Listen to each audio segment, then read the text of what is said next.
이에 보아스가 룻을 맞이하여 아내로 삼고 그에게 들어갔더니 여호와께서 그에게 임신하게 하심으로 그가 아들을 낳은지라.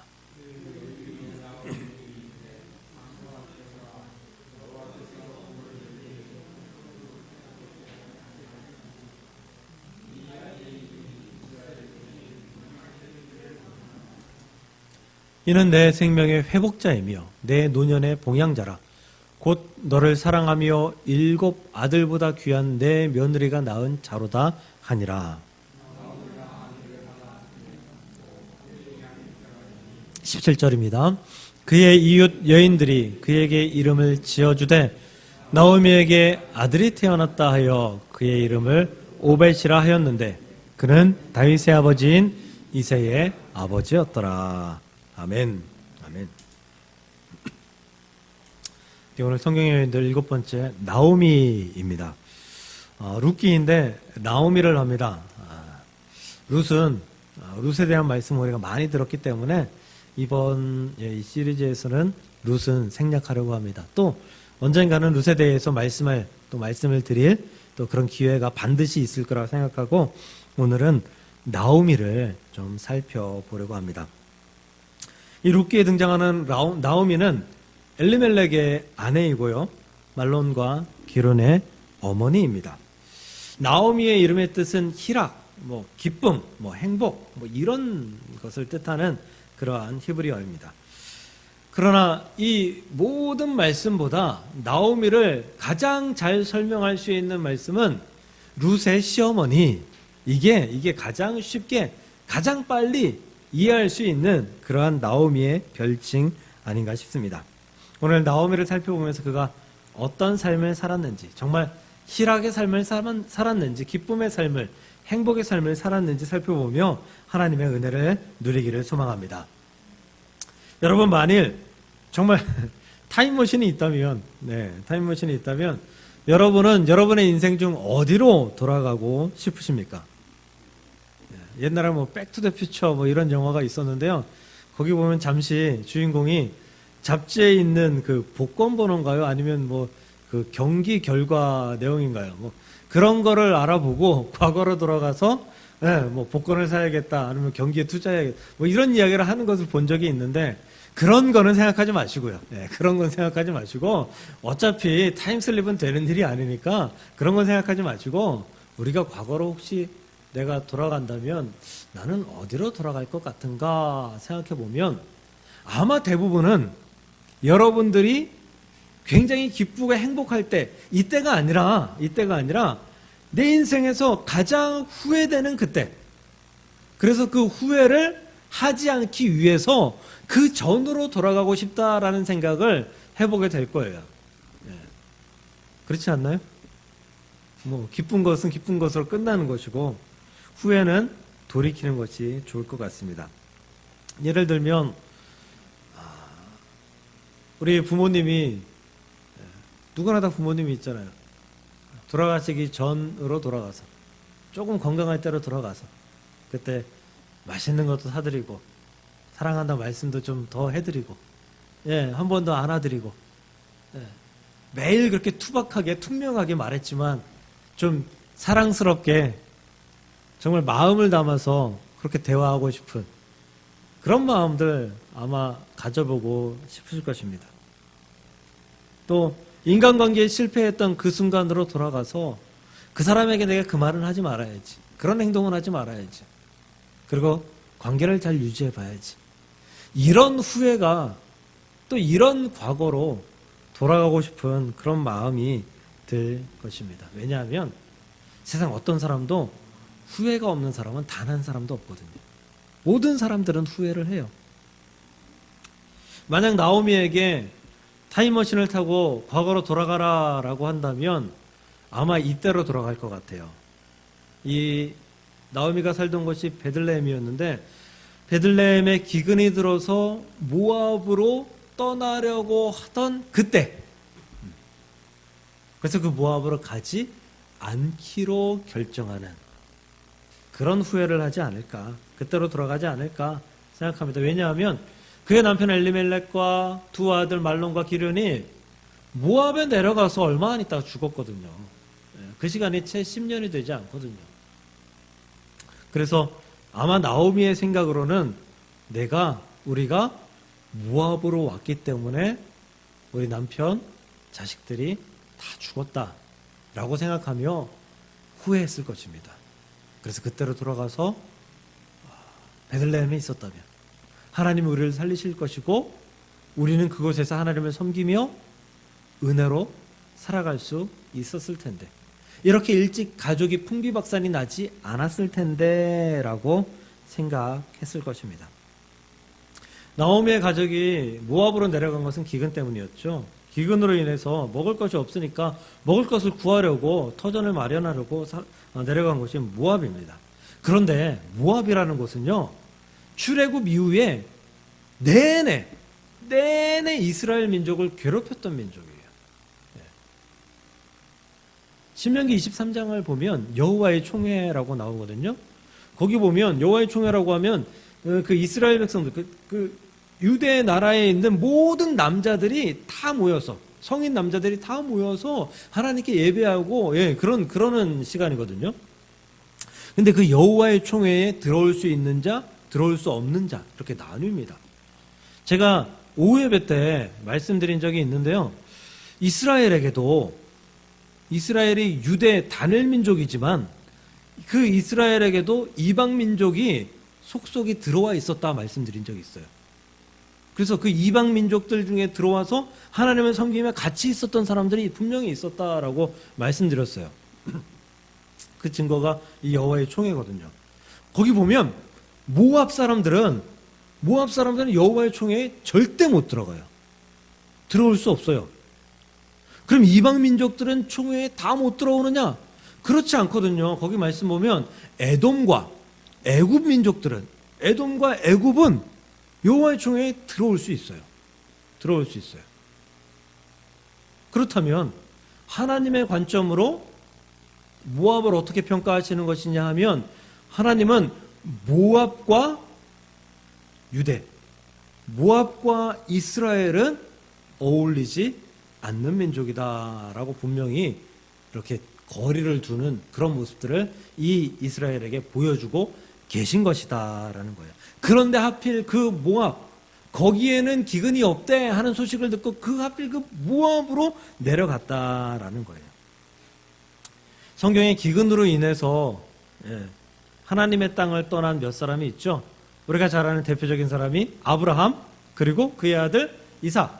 똑같은 사건을 겪죠. 애굽으로 내려갑니다. 애굽으로 내려가서 그들의 아내 사라와 리브가를 아내라고 소개하지 않고 누이 동생, 누이라고 소개해서 바로 왕에게, 그 바로는 애굽 왕을 통칭하는 그런 말이라고 했죠. 바로 왕에게 그 아내를 빼앗기고 그런 변을 당하는 그런 사건을 겪었던 것이 기근을 피하기 위해서 하나님이 정해놓으신 그 땅을 떠난 그런 사람들의 당하는 대가였어요. 그 야곱이 또 기근을 겪잖아요. 그때 야곱의 아들들을 애굽으로 보내요. 그때 요셉을 만나죠. 근데 요셉을 만나기 전에는 이 야곱의 마음이 정말 땅을 칠 만큼 후회할 일이 그 안에 생기거든요. 뭐냐 하면 이 요셉이 이 베냐민 그 동생들, 그 형제들을 다 속여서 베냐민을 데려오기 위해서 그 베냐민의 자루에다 은잔을 넣어가지고 속이잖아요. 그리고 결국 베냐민을 볼모로 잡고 아버지 야곱까지 데리고 오게 그렇게 하잖아요. 그때 물론 그게 해피엔딩이죠. 하나님의 역사를 해피엔딩이죠. 아브라함, 이삭 사건도 해피엔딩이죠. 하나님께서 역사하셨으니까, 정말 강권적으로 역사하셨으니까. 그런데 그때의 아브라함의 마음, 이삭의 마음은 어떠했는지, 또 야곱의 마음은 어떠했는지. 야곱이 이렇게 얘기하잖아요. 내가 요셉을 잃어버렸는데 하나 남은 아들 베냐민까지 잃어버리게 생겼다라고 하잖아요. 얼마나 애통하는 마음이 그 안에 생겼는지 알 수 있습니다. 즉 하나님은 하나님이 정해놓은 그 땅을 벗어나 하나님께서 원하시지 않는 곳에 정착하라고 하는 그런 모습을 결코 원하시지 않는다라는 것을 이 역사를 통해서, 또 나오미를 통해서 우리에게 보여주고 계신다라는 거예요. 그럼에도 불구하고 나오미는 그 사건을 알고 있음에도 불구하고 모압으로, 하나님의 땅을 떠나 모압으로 떠나는 모습을 보여주었다라는 것입니다. 사랑하는 성도 여러분, 사람은, 그리스도인은 하나님을 의지해서 살아가야 되는 줄 믿으시길 바랍니다. 하나님을 의지하지 않고 세상을 의지하고 나의 잔꾀를 의지하면 결국은 실패하고 결국은 어려움을 겪는다는 사실을 기억하시고, 지금 겪는 어려움이 있다고 하더라도 지금 겪는 어려움은 반드시 하나님께서 이기게 하시고 견디게 하시고 승리하게 하신다라는 사실을 믿고, 그 자리에서, 하나님의 자리에서 일어나 승리하고 버틸 수 있는 저와 여러분들 될 수 있기를 주의 이름으로 축복합니다. 나오미가 모압에서 남편과 두 아들을 잃었죠. 애통했겠습니다. 죽고 싶었을 것입니다. 모압으로 온 것에 대해서 엄청나게 후회했을 것입니다. 그런데 나오미의 장점이 무엇인가 하면 그 후회, 그 애통, 그 죽고 싶은 마음, 거기에 머물러 있지 않았다라는 거예요. 거기에 머물러 있지 않았다. 나오미는 애통과 후회에 머물러 있지 않고 이 자리에서 내가 어떻게 벗어날지 판단하고 결정했다라는 거예요. 그래서 나오미가 무슨 결정을 해요? 나 베들레헴으로 돌아가야겠다. 하나님의 땅으로 돌아가야겠다. 하나님께서 우리를 살피시던 그곳으로 내가 돌아가야겠다. 이건 마치 탕자의 비유 같은 거예요. 탕자의 비유. 그 아버지의 재산을 가지고 가서 다 탕진했던 둘째 아들이 주염열매, 돼지우리의 주염열매를 먹으면서 뭐라고 생각해요? 내가 아버지께로 돌아가야겠다. 아버지께로 돌아가면 내가 지금 이것보다는 훨씬 나은 삶을 살아갈 수 있을 것이다. 내가 품꾼으로 살아도 이것보다는 훨씬 나을 것이다. 판단하고 돌아가잖아요. 그 판단하고 돌아가는 그 후회의 자리에서 그대로 있지 않고 결단해서 나아가는 그 모습이 나오미에게 있었다. 이것이 나오미의 엄청난 장점이었다라는 것입니다. 후회로 끝내지 않고 돌이키길 결단한다면 그것은 더 이상 후회가 아닙니다. 이것은 새롭게 승리하기 위한 시작이다라는 거예요. 인생의 다시금 출발점을 내가 결정한다라는 거예요. 그러므로 사랑하는 성도 여러분, 여러분들에게도 후회할 일이 있을 것입니다. 후회할 일이 또 생길지도 모르겠습니다. 그런데 그 자리에 머물러 있지 말고 그 자리에서 박차고 일어나 하나님의 길을, 하나님의 땅을, 하나님의 섭리를 선택하며 나아갈 수 있기를 간절히 소망하고 축복합니다. 그리하면 하나님께서 여러분의 길을 닦아놓으시고 여러분을 반드시 인도하셔서 승리의 길로 이끄실 줄 믿으시길 주님의 이름으로 간절히 축복합니다. 그런 나오미가 후회하지 않을 이유가 있었어요. 힘을 낼 수 있는 이유가 있었어요. 남편과 두 아들은 잃었지만 그가 얻은 두 명의 며느리 때문이었습니다. 오르바와 룻이었죠. 오르바와 룻. 오르바는 잠깐 나오다가 사라져서 우리의 머릿속에 그렇게 있지 않습니다. 근데 오르바도 이 나오미에게 힘이 되어준 사람이에요. 이 오르바와 룻에게 나오미가 나 이제 베들레헴 갈래. 너네는 친정으로 돌아가서 고향으로 돌아가서 너의 삶을 살거라. 편안히 살거라 라고 했을 때 룻과 함께 오르바 역시 그럴 수 없어요. 나 시어머니 당신과 함께 가겠습니다 라고 말씀하거든요. 룻기 1장 10절이에요. 나오미에게 이르되, 이게 오르바와 룻 둘 다 이야기하는 거야. 아니니이다. 우리는 어머니와 함께 어머니의 백성에게로 돌아가겠나이다 하는지라. 너무도 예쁜 마음이죠. 어머니 고생하는 거 우리가 뻔히 아는데 우리만 편안히 살 수 없어요. 우리도 같이 고생할래요. 같이 고생하면 그 고생이 덜어진다고 하잖아요. 어머니를 설득하는 것입니다. 이들이 베들레헴으로 가겠다는 것은 인사치레가 아니에요. 그럴 수가 없어요. 왜냐하면 아까 모압 사람들은 남자들도 여호와의 총회에 들어올 수 없을 정도로 모압 사람들이 업신여김을 당하는 유대 나라인데 심지어 모압 여인이 유대 나라로 간다? 이건 쉽지 않은 인생이 될 거라는 것이 뻔하거든요. 그럼에도 불구하고 이들은 가기로 합니다. 이러한 사실에 나오미는 다시 한번 권면하죠. 아니다. 돌아가거라. 편안한 삶을 살거라. 이때 오르바는 마음을 고쳐먹고 어머니의 말씀에 순종하여서 고향 땅으로 친정으로 돌아갑니다. 하지만 룻은 나오미와 함께 베들레헴으로 동행합니다. 룻기 1장 16절입니다. 룻이 이르되 내게 어머니를 떠나며 어머니를 따르지 말고 돌아가라 강권하지 마옵소서.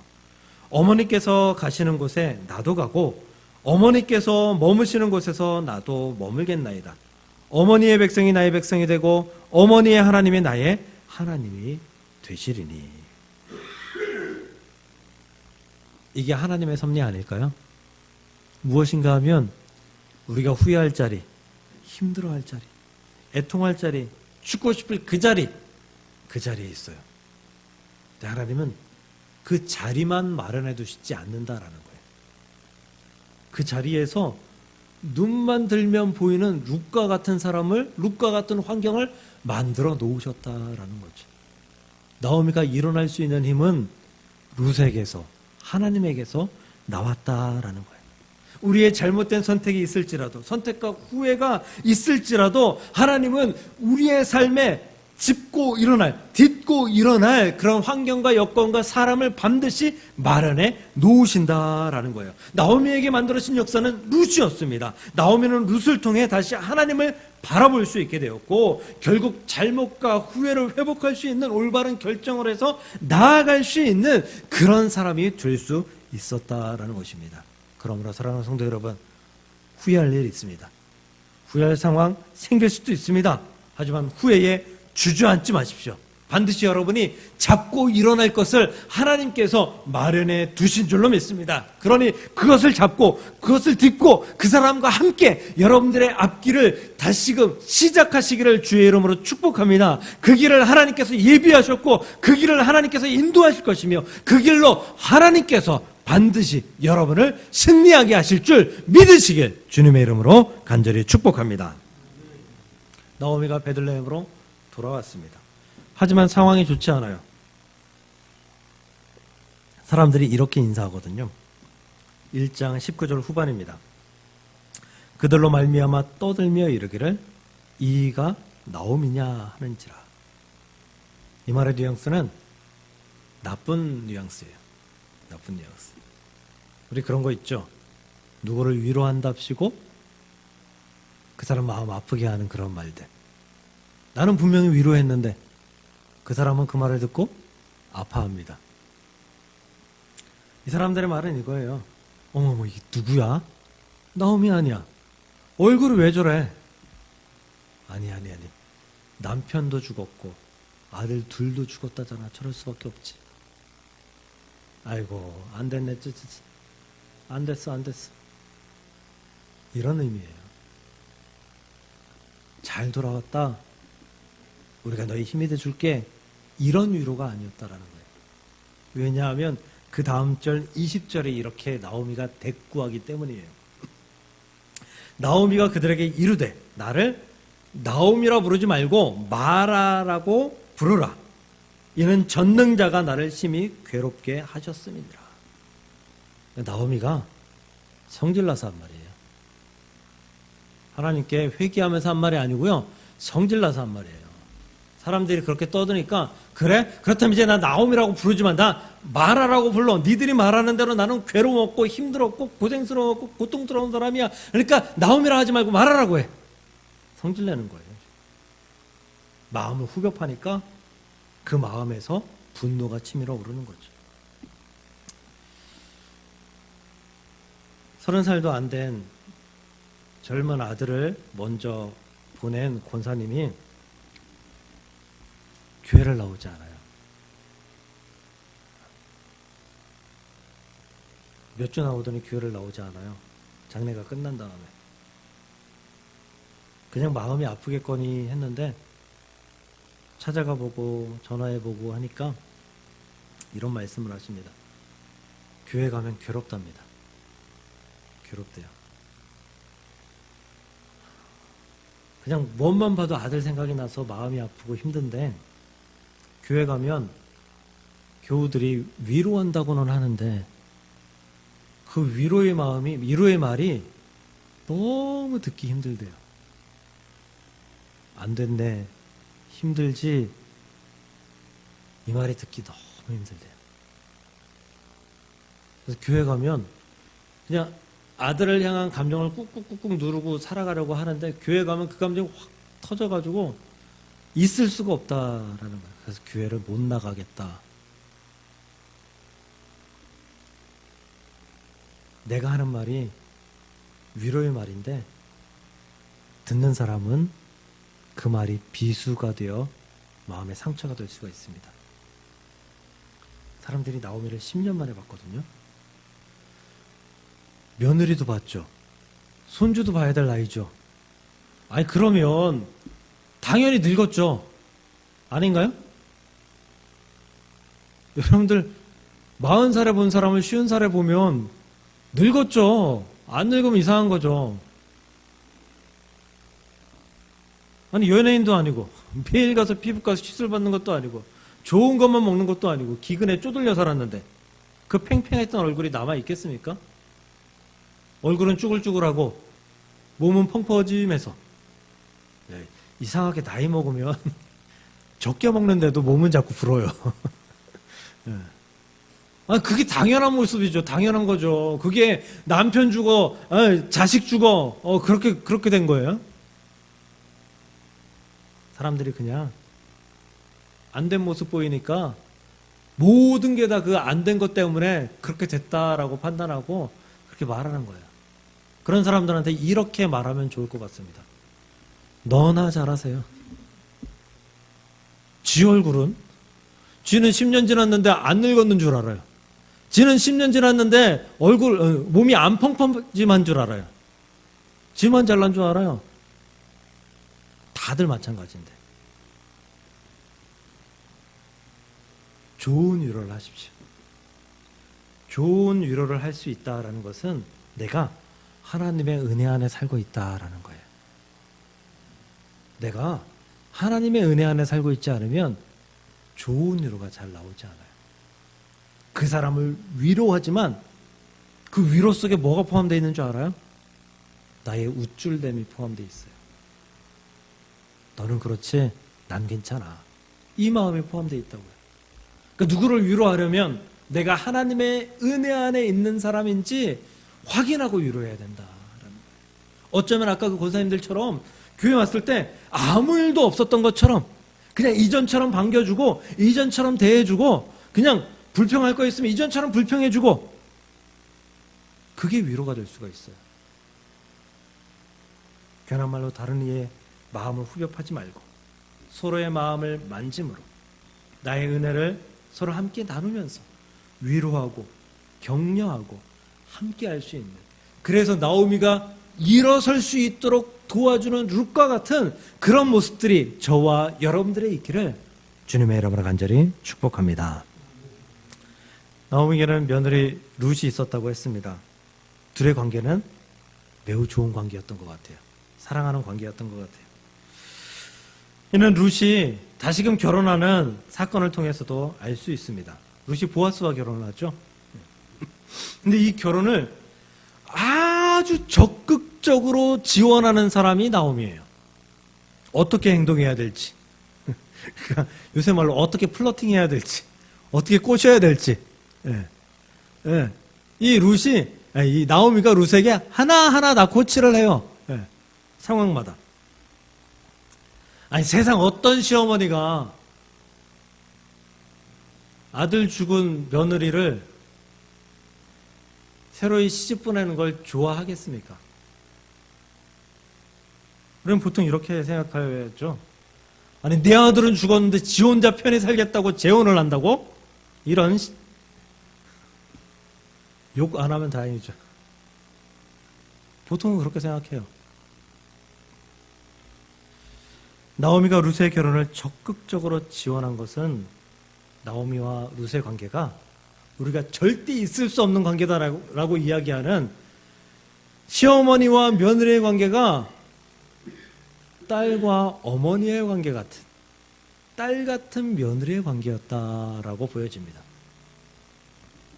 이것은 이후의 사건을 통해서, 오늘의 말씀을 통해서 알 수 있어요. 룻이 결국은 보아스에게서 오벳을 낳죠. 오벳은 나오미에게 별 의미 없는 손주예요. 시어머니의 며느리의 손주 그러면은 그냥 손주 같네요. 예. 근데 이제 관계 없는, 촌수 없는 며느리잖아요. 이제 남이잖아요. 남의 아들이에요. 남의 손주예요. 그리고 보아스랑도 좀 먼 친척이잖아요. 그 먼 친척의 손주예요. 먼 친척의 아들이에요. 아무 관계가 없어요.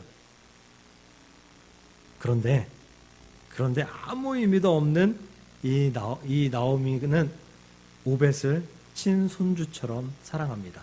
4장 16절 오늘 읽은 말씀입니다. 나오미가 아기를 받아 품에 품고 양육자가 되니 손자 아닌 손자를 안게 된 나오미에게 양육자의 생명, 기쁨이 생겨났다라는 거예요. 이게 내 진짜 친손주이면 이런 말 하겠죠. 이제 죽어도 여한이 없다. 그런데 이 나오미의 마음이 이제 죽어도 여한이 없다. 이런 마음이었던 것 같아요.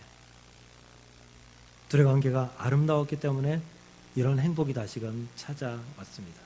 만약에 그렇지 않았다면 룻이 오벳을 낳았을 때 나오미가 저것이 이제 시집까지 가가지고 애까지 낳았다고 그러면서 분노했을지도 모릅니다. 그런데 아름다운 관계를 통해서 그 손주를 안고 기뻐하는 나오미의 모습이 될 수 있었다라는 거예요. 이런 온전한 관계성이 유지되는 여러분들의 가정, 그리고 여러분들의 친구들, 그리고 교우들과의 관계가 될 수 있기를 주의 이름으로 축복합니다. 말씀을 정리합니다. 룻이 보아스를 통해 낳은 아들의 이름이 오벳이라 했습니다. 오늘 말씀 마지막에 보면 오벳은 누구의 아버지? 이새의 아버지. 이새는 누구의 아버지? 다윗의 아버지. 그럼 룻은 다윗의 어떻게 돼요? 증조할머니. 모압 여인이었던 룻, 그가 예수의 족보 안에 들어가 있고 그의 믿음이 하나님의 축복하시기에 아름다운 믿음이었다면서 우리는 많은 말씀을 듣습니다. 그런데 그 룻이 그런 사람이 될 수 있도록 도운 사람이 누구예요? 나오미였다라는 거예요. 나오미가 없었으면 룻과 같은 사람이 있을 수가 없었다라는 거죠. 그러니 나오미가 얼마나 축복된 사람이었는지 우리에게 보여주는 말씀입니다. 나오미는 아마 태어났을 때 말씀 그대로 희락, 행복, 기쁨, 그런 삶을 살았을 거예요. 그런데 모압으로 내려가면서 어떻게 되었어요? 마라가 되었어요. 괴로움이 되었어요. 고통이 되었어요. 아픔이 되었어요. 슬픔이 되었어요. 그리고 그것으로 끝날 수 있었는데 그가 거기에서 머무르지 않고 룻과 함께 일어나고 견디었더니 어떻게 되었어요? 다시금 나오미가 되었어요. 다시금 희락이 되었어요. 다시금 행복이 되었어요. 다시금 기쁨이 되었어요. 그러므로 사랑하는 성도 여러분, 우리에게도, 우리의 인생도 이렇지 않습니까? 기쁨으로 살다가 희락으로 살다가 행복으로 살다가 어느 한순간에는 이 모든 것들이 다 무너져서 내가 너무도 힘들고 어렵고 고통 가운데 살아가지만 내가 하나님을 붙들고 견디고 일어날 때에 하나님은 결국 나를 세우셔서 이전의 자리보다 더 좋은 자리로 인도하시는 그런 하나님을 우리는 경험하게 될 것입니다. 그리고 그 하나님을 반드시 경험할 수 있기를 주의 이름으로 축복합니다. 오늘 말씀을 통해 나오미의 인생이 나의 인생이다 라고 생각하시고, 하나님, 내가 나오미처럼 내가 결국에는 승리하는 인생이 되게 하여 주옵소서. 그렇게 살아갈 수 있도록 나를 도우소서. 내가 그렇게 순종하며 그렇게 결단하며 그렇게 나아가는 하나님의 백성 되게 하여 주옵소서 하면서 주 앞에 나아가고 또 나아가 승리를 체험하는 저와 여러분들이 될 수 있기를 주님의 이름으로 간절히 축복합니다.